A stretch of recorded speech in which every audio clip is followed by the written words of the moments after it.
تلقى النادي الأهلي عرضاً رسمياً من نادي قاسم باشا التركي لضم لاعب الوسط أحمد نبيل كوكا بشكل نهائي خلال فترة الانتقالات الصيفية الجارية.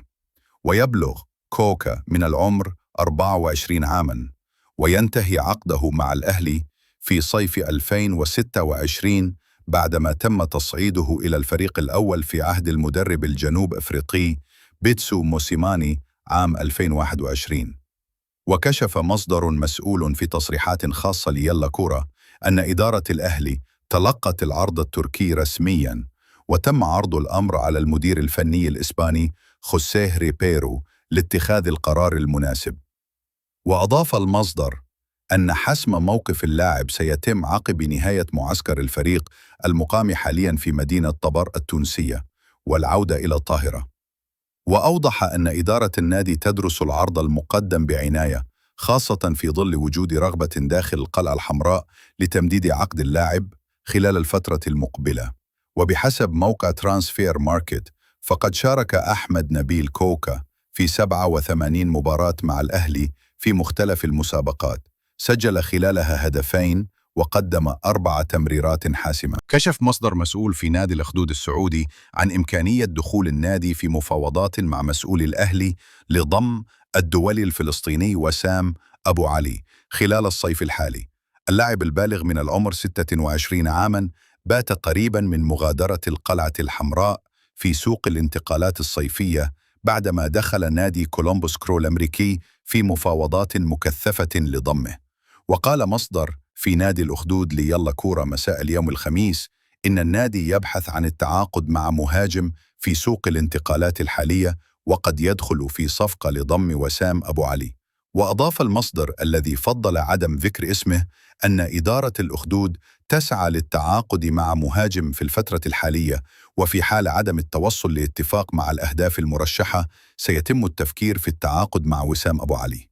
ولدى سؤاله عن اقتراب اللاعب من الانتقال إلى كولومبوس الأمريكي رد قائلاً: اللاعب لم يقع رسمياً وبالإمكان الدخول في الصفقة.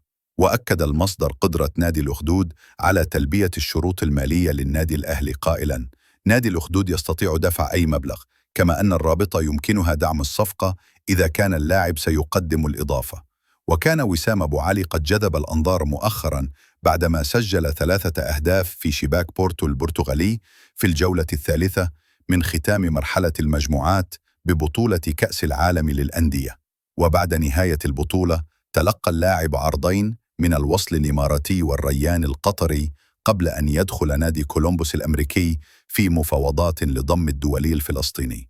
واشترطت إدارة الأهلي الحصول على عرض بقيمة 10 ملايين دولار مقابل بيع وسام أبو علي هداف الدوري المصري لموسم 2023-2024. وعلم يلا كورة في وقت سابق أن هناك اتفاقاً تم بين النادي الأمريكي ومسؤولي الأهلي على دفع 7.5 ملايين دولار مع إضافة 2 مليون دولار كحوافز، إلا أن الصفقة لم تتم رسمياً حتى الآن. أعلنت إذاعة موزاييك التونسية اليوم الأربعاء أن على معلول الظهير الأيسر السابق للفريق الكروي الأول بالنادي الأهلي سيوقع اليوم على عقود انضمامه إلى صفوف الصفاقسي التونسي بعد جلسة جمعته أمس الثلاثاء برئيس ونائب رئيس الهيئة التسييرية للفريق. وقالت الإذاعة التونسية إن على معلول اجتاز الكشف الطبي وسينتظم في معسكر الصفاقس التونسي المحدد له بعد غد الجمعة بمدينة سوسة، والذي يستمر لمدة أسبوع.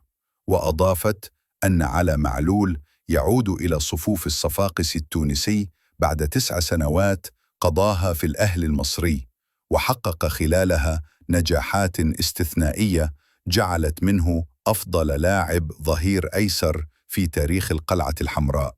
في السياق ذاته كشفت تقارير إذاعية تونسية أن على معلول الظهير الأيسر السابق للنادي الأهلي توصل إلى اتفاق مع الصفاقسي التونسي للانضمام إليها في فترة الانتقالات الصيفية الحالية في صفقة انتقال حر. وأوضحت الإذاعة التونسية أن إدارة الصفاقسي أبدت رغبتها في عودة على معلول في خطوة تراهن عليها الهيئة التسييرية لتدعيم المشروع الرياضي المقبل. في المقابل، لم يخف اللاعب بدوره استعداده لخوض هذه المغامرة، حيث كلف وكيل أعماله في أكثر من مناسبة بالتفاوض وتمهيد الطريق نحو العودة إلى الفريق الأم. وأضافت الإذاعة التونسية أن نادي الصفاقسي سيعلن رسمياً عن عودة على معلول إلى صفوفه خلال الساعات القليلة المقبلة، وسط فرحة عارمة لدى جماهير الأبيض والأسود التي لطالما اعتبرت معلول أحد أساطير الفريق وتمنت عودته في الوقت المناسب.